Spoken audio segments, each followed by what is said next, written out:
Okay, here's a rundown of some gear I shouldn't have bought. We'll start with 100 feet of static line, 11 millimeter.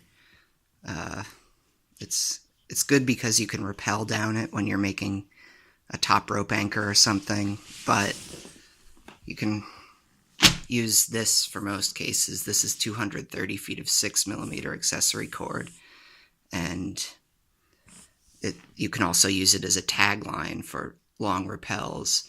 And if you're really paranoid, you can just double it up, and you have at least as much length as that.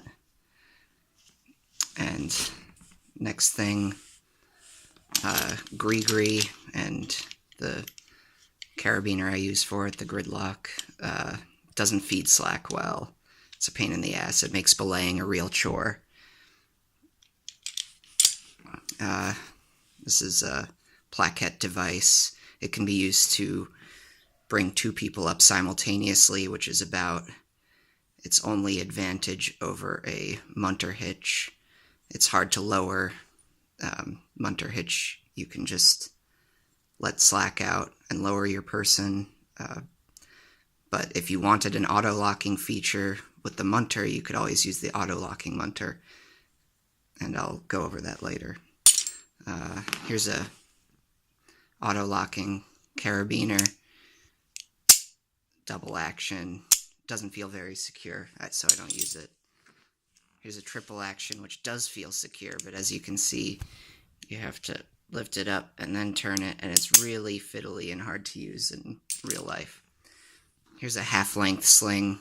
I thought that I might use this to make quick draws, but it's too long for that, and it's too short for most other things, so I just use alpine draws with full-length slings. Here's some special carabiner I was going to use to make a tether system, but now I just use alpine draws for tethers. Here's a pulley. I was going to make some exercise equipment out of this. Can't think of any good climbing applications for me.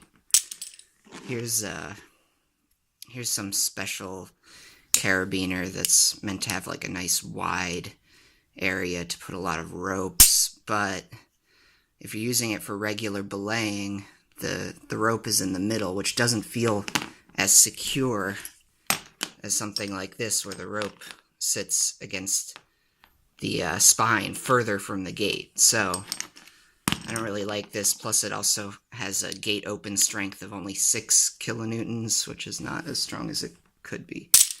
Then there's this thing, Locking D carabiner, and it's really strong, but it's not nearly as convenient as a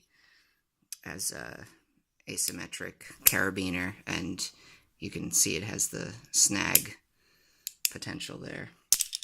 Then there's this thing, same criticism here as the other one, but it was cheap. This is a PAS, and I just use alpine draws now. Approach shoe, not very good for climbing or hiking, in my experience. And here's a rope, 10.2 millimeter, which is pretty thick, and it doesn't have a dry treatment on the outside, so it gets really dirty in comparison to this other rope.